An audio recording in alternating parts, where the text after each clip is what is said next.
بسم اللہ الرحمن الرحیم۔ السلام علیکم معزز طلباء کرام، آپ سب کیسے ہیں؟ آج ہم مؤطا امام محمد کے سبق نمبر 367 کو پڑھیں گے۔ آج کے ہمارے سبق کا عنوان ہے سونے کی انگوٹھی پہننے کا بیان۔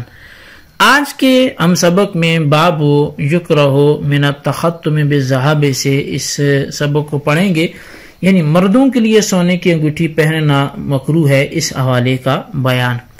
تو اس حوالے سے امام محمد رحمۃ اللہ علیہ حدیث پاک لکھتے ہیں کہ اخبرنا مالک اخبرنا عبد الله بن دینار عن ابن عمر قال اتخذ رسول الله صلی اللہ علیہ وسلم خاتما من ذهب فقام رسول الله صلی اللہ علیہ وسلم فقال انی كنت البس هذا الخاتم فنبذه فقال والله لا البسه ابدا فنبذ الناس خواتيمهم۔ امام محمد رحمۃ اللہ علیہ آپ بیان فرتے ہیں کہ امام مالک نے ہمیں عبداللہ بن دینار سے اور وہ حضرت ابن عمر سے روایت کرتے ہیں کہ نبی علیہ الصلوۃ والسلام نے سونے کی ایک انگوٹھی بنوائی اور پھر اسے پہن لیا۔ پھر ایک دفعہ کھڑے ہو کر فرمایا کہ میں اس انگوٹھی کو پہنا کرتا تھا، یہ کہہ کر آپ نے اسے اتار کر پھینک دیا اور فرمایا کہ خدا کی قسم میں اسے کبھی نہیں پہنوں گا۔ یہ دیکھ کر لوگوں نے بھی اپنی اپنی سونے کی انگوٹھیاں اتاری اور پھینک دی۔ قال محمد وبهذا نأخذ لا ينبغي للرجل أن يتختم بذهب ولا حديد ولا صفر ولا يتختم إلا بالفضة فأما النساء فلا بأس بتختم الذهب لهن۔ امام محمد رحمۃ اللہ علیہ آپ فرماتے ہیں کہ ہمارا عمل بھی یہی ہے کہ مردوں کے لیے سونے، لوہے اور تانبے کی انگوٹھی پہننی یہ درست نہیں ہے۔ ہاں چاندی کی انگوٹھی پہن سکتے ہیں، بہرحال عورتیں تو ان کے لیے سونے کی انگوٹھی پہننے میں کوئی حرج نہیں ہے۔ امام محمد رحمۃ اللہ علیہ نے نبی علیہ الصلوۃ والسلام کا ابتداً سونے کی انگوٹھی پہننے اور پھر اسے ہمیشہ ہمیشہ کے لیے نہ پہننے کا ذکر کیا، اور صحابہ کرام کے لیے نہ پہننے کا ذکر کیا، اور صحابہ کرام نے بھی اس کے بعد سونے کی انگوٹھی نہیں پہنی۔ تو اس سے یہ ثابت ہوا کہ مردوں کے لیے سونے کی انگوٹھی استعمال نہ کرنے کی اجازت کا ذکر کیا، اور دوسرا سونے کے علاوہ دیگر دھاتوں کے استعمال کا بھی حکم ذکر فرمایا۔ چاندی کی انگوٹھی مرد کے لیے جائز قرار دی، اور سونے، پیتل، تانبے کی انگوٹھی کو بھی مرد کے لیے ناجائز فرمایا۔ کیا ان دھاتوں کے زیورات عورتیں پہن سکتی ہیں؟ تو اس بارے میں اگرچہ یہاں امام محمد رحمۃ اللہ علیہ نے کچھ بھی ذکر نہیں فرمایا، لیکن اجماع امت اس بات پر ہے کہ عورتوں کے لیے چاندی اور سونے کے علاوہ دیگر دھاتوں کے زیورات کا استعمال مردوں کی طرح جائز نہیں ہے۔ اس مسئلے کے بارے میں جو ہے وہ حدیث پاک اور کتب فقہ سے توضیح جو ہے وہ پیش کرنا زیادہ مناسب ہے۔ مشکات شریف میں یہ روایت موجود ہے، حضرت بردہ رضی اللہ تعالیٰ عنہ نبی اکرم صلی اللہ علیہ وسلم سے بیان کرتے ہیں کہ آپ نے تانبے کی انگوٹھی پہنے ایک شخص کو فرمایا مجھے کیا ہو گیا ہے کہ میں تجھ سے بتوں کی بو پاتا ہوں۔ یہ سن کر اس نے انگوٹھی پھینک دی۔ تو دوسری مرتبہ آپ نے فرمایا کہ مجھے کیا ہو گیا ہے کہ میں تمہیں جہنمیوں کا زیور پہنے دیکھ رہا ہوں۔ اس نے لوہے کی انگوٹھی پہن رکھی تھی، اس نے اسے بھی اتار کر پھینک دیا۔ پھر عرض کرنے لگا یا رسول اللہ میں کس چیز کی بنی انگوٹھی پہنوں؟ تو آپ نے فرمایا چاندی کی انگوٹھی جس کا وزن پورا مسکال نہ ہو، یعنی 4.5 ماشے کی نہ ہو۔ اس امام ترمذی نے اور امام ابو داؤد نے ذکر کیا ہے۔ تو بہرحال پیتل کی انگوٹھی کو دیکھ کر آپ صلی اللہ علیہ وسلم کا بتوں کی بو آنا فرمانا، اس کی وجہ یہ تھی کہ اس دور میں اور اب بھی اکثر بت وہ پیتل کے بنے ہوتے ہیں، اس لیے اسلام نے پیتل کے زیورات کی ممانعت فرما دی، خواہ وہ مرد ہو یا عورت۔ انگوٹھی چلا وغیرہ بھی چونکہ زینت کی خاطر بطور زیور استعمال کیے جاتے ہیں، لہٰذا یہ بھی ممنوع ہیں۔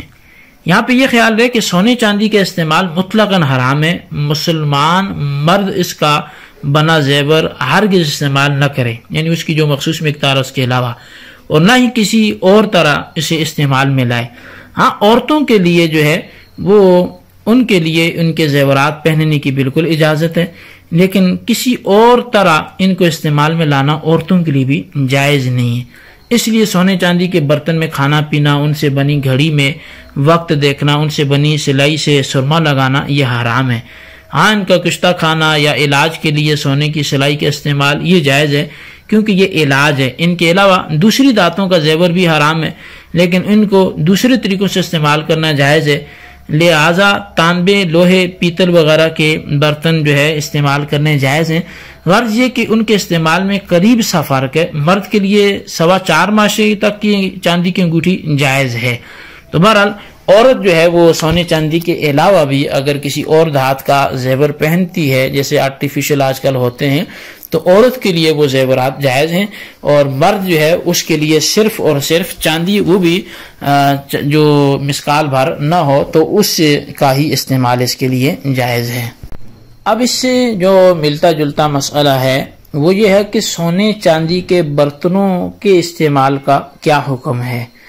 تو سونے چاندی کے برتنوں کے استعمال میں ائمہ کرام کا اختلاف ہے۔ نبی علیہ الصلوۃ والسلام کی زوجہ مطہرہ سیدہ ام سلمہ رضی اللہ تعالیٰ عنہ فرماتی ہیں کہ نبی علیہ الصلوۃ والسلام نے فرمایا، جو شخص چاندی کے برتن میں پیتا ہے وہ اپنے پیٹ میں جہنم کی آگ بھرتا ہے۔ اب یہ صحیح مسلم شریف کی حدیث پاک ہے۔ اب اس کی تشریح میں امام نووی رحمۃ اللہ علیہ نے لکھا ہے کہ نبی علیہ الصلوۃ والسلام نے سونے چاندی کے برتنوں کے استعمال کی ممانعت فرمائی ہے۔ یہ مسلمانوں اور غیر مسلموں سب کے لیے ہے، کیونکہ صحیح یہ ہے کہ کفار بھی احکام فرعیہ کے مخاطب ہیں۔ تمام مسلمانوں کے اس بات پر اجماع ہے کہ تمام مردوں اور عورتوں پر سونے اور چاندی کے برتنوں کا استعمال حرام ہے۔ البتہ داؤد ظاہری اور امام شافعی کا قول اس کے خلاف ہے۔ ان دونوں کا قول نامقبول ہے، کیونکہ ان کے اقوال نصوص صریحہ اور اجماع کے خلاف ہیں، اور امام شافعی کا یہ قول قدیم تھا جس سے انہوں نے رجوع بھی کر لیا تھا۔ تو خلاصہ یہ کہ سونے چاندی کے برتنوں کا استعمال یہ ممنوع ہے۔ ان میں کھانا پینا، ان کا چمچہ بنانا، ان میں دھونی دینا، ان میں بول و براز کرنا، غرض یہ کہ ہر قسم کا استعمال ان کا وہ ممنوع ہے۔ ان کی سرما دانی بنانا، سرما دانی کی سلاخ بنانا وغیرہ، سونے چاندی کی ہر چیز مردوں اور عورتوں پر استعمال کرنی حرام ہے۔ البتہ عورتوں کے لیے سونے چاندی کے زیورات کا استعمال جائز ہے۔ اگر کسی نے سونے چاندی کے برتن سے وضو کیا، غسل کیا، تو وہ گناہگار ہوگا، لیکن اس کا وضو و غسل وہ صحیح ہے۔ اسی طرح اگر کسی نے سونے چاندی کے برتن میں کھانا کھایا تو وہ گناہگار تو ہوگا، لیکن وہ کھانا حرام نہیں ہوگا۔ امام مالک، امام شافعی اور امام اعظم امام ابو حنیفہ اور تمام علماء کا یہی نظریہ ہے۔ البتہ داؤد ظاہری نے اس میں اختلاف کیا۔ سونے چاندی کے برتن بنانے اور ان کے استعمال سے پرہیز کرنے میں فقہائے شافعیہ کے 2 اقوال ہیں۔ اصح یہ ہے کہ یہ بھی حرام ہے، اور دوسرا قول جو ہے وہ کراہت کا ہے۔ کراہت کے قول پر ان برتنوں کا بنانے والا اجرت اور مزدوری کا مستحق ہوگا، اور ان برتنوں کو اگر کوئی توڑ ڈالے گا تو وہ تاوان بھرے گا۔ اور شیشہ کے عمدہ برتن وہ بالاجماع حرام نہیں ہیں، جو شیشے کے ہوتے ہیں، مرر کے۔ یاقوت، فیروزہ اور زمرد کے برتنوں میں اختلاف ہے۔ زیادہ صحیح یہی ہے کہ یہ بھی جائز ہیں، بعض فقہاء نے انہیں بھی حرام لکھا ہے۔ یہ امام نووی رحمۃ اللہ علیہ نے صحیح مسلم شریف کی حدیث کے تحت جو کلام کیا وہ میں نے آپ کے سامنے رکھا۔ تو امام نووی کی اس وضاحت سے 2 باتوں میں ائمہ کرام کا اختلاف معلوم ہوتا ہے۔ ایک یہ کہ سونے چاندی کے برتن بنانا اور دوسرا ان کو استعمال کرنا۔ تو سونے چاندی کے برتن کے استعمال میں حرمت یا عدم حرمت میں اختلاف ائمہ وہ کچھ مزید ذکر کر کے پھر اس برتن بنانے میں اختلاف ذکر کرنا وہ مناسب ہوگا۔ تو بہرحال سونے چاندی کی چند چیزیں ضرورت اور حاجت کی بنا پر مستثنیٰ ہیں۔ مثال کے طور پہ کہ اگر کسی شخص کی ناک کٹ جائے یا اس کا دانت ٹوٹ جائے تو سونے یا چاندی کی ناک اور دانت بنوانا یہ جائز ہے۔ جمہور فقہاء کا یہی طریقہ ہے۔ امام محمد بن حسن شیبانی اور ایک روایت کے مطابق امام ابو یوسف بھی یہی رائے رکھتے ہیں، اور امام اعظم امام ابو حنیفہ نے کہا کہ دانتوں کو سونے کے بجائے چاندی سے باندھا جائے۔